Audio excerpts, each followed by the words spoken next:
Welcome in, everyone. Ready to dive deep with us again. This time, we're looking at a life that's taken some wild turns, a name you definitely know from the headlines, Gypsy Rose Blanchard. But hold on, before you think, oh, not that again, we're not here for the old stuff. You guys sent in some seriously interesting articles about what Gypsy's life is like now, years later, and let me tell you, things have been eventful. It really makes you think, what does freedom even mean after what she's been through? I mean, since getting out in 2022, Gypsy's had to figure out relationships, dealing with the public eye, and now, well, let's just say there's a whole new chapter beginning. Right, because July 2024, boom, the announcement drops, Gypsy's having a baby, her first with boyfriend Ken Urker. Now, I know what you're thinking, happy news, congrats, and it is. But the expert opinions you sent in, they go a little deeper. See, it's crucial to remember this isn't just any expectant mom, right? This is someone who, for a huge chunk of her life, didn't get to make simple choices for herself.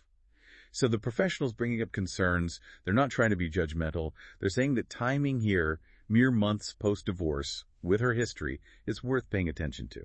And speaking of that divorce, whoa, easy to forget there was even a marriage. To Ryan Anderson, no less. Started while she was still inside. Felt like a fairy tale gone wrong pretty quickly, didn't it? And this is where those articles you all dug up, they get really good. Several of them mention Gypsy herself, comparing how Anderson acted to how her mother was, which, knowing what we know about her past abuse, that's huge GE. To see those patterns so soon after finally being on her own shows you how tough this road really is, even if it's what she needed. Yeah, not exactly the happy ending some folks were hoping for, but there's another way to look at it, right? Even if it's messy, being able to walk away when things are bad, that's kind of freedom in itself. 100%. That ability to say, nope, not okay, to set those boundaries, it means she's growing, realizing what she deserves, which just wasn't possible before. Easy to get stuck on the past, but this divorce, maybe it's Gypsy taking control in a way we haven't seen yet. Makes you wonder, though, if she's that good at spotting those bad patterns, how's that playing out in the rest of her life? Because it's not just relationships changing. She's going full-on spotlight with this media career now. And that's where the ethics get real muddy real fast, when your trauma becomes your job, so to speak. How do you know you're healing, not just being exploited? Tough question. Well, let's lay it out. December 2024, mark your calendars. Gypsy's memoir, My Time to Stand, hits shelves. But she's not just publishing it, she's narrating the audiobook herself. What does that say to you? Part of me is like, wow, that's powerful. Taking ownership of her story, literally using her own voice. But you're right to ask what's behind it. Some mental health folks quoted in the articles, they're worried. Reliving everything, especially while pregnant, could do some serious damage, reopen old wounds, As if the book wasn't enough. Hold on, there's a Lifetime movie in the works, too. That line between giving a voice to the voiceless and cashing in on a crazy story starts to disappear, doesn't it? And that is the debate around Gypsy right now. Is all this attention actually giving her control, letting her tell it her way? Mm-hmm. Or are these companies just using her, making money off something that's fascinated people for years? It's a question we should all be asking ourselves when we see this kind of stuff out there. It really makes you think, right? All these relationships, the media stuff, her own choices, and that past, it's always there. Easy to get caught up in the headlines, but shouldn't we be asking bigger questions here? What does it all mean, not just for Gypsy, but for us? That's what's so powerful about this case. It's like holding up a mirror to how we do things as a society. How do we say what's just? How do we take in all the media around us? And maybe the biggest one, what does being free really even mean? And are we even seeing Gypsy as a real person? Not just this, collection of crazy stories. You're right, everyone wants to talk about her freedom now, but it's way more complicated than that. Yeah, it's like everyone was so ready to celebrate her getting out of one bad situation, they forget freedom's got its own problems, Yeah. And this is where things get interesting, going back to those articles you sent. That whole thing with Gypsy's stepmom. Oh my gosh, I know, right?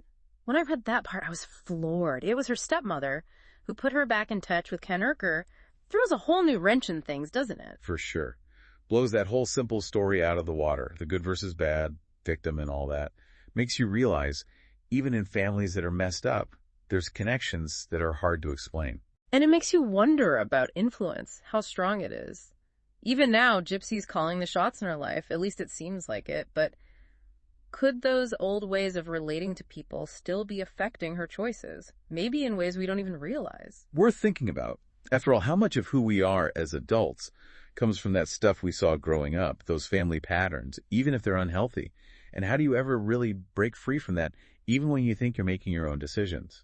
Makes you wonder. And what's crazy is how Gypsy's story just keeps on challenging what we think we know. We started this whole deep dive looking at her life after the news moved on, but the past is never really gone, is it? Nope.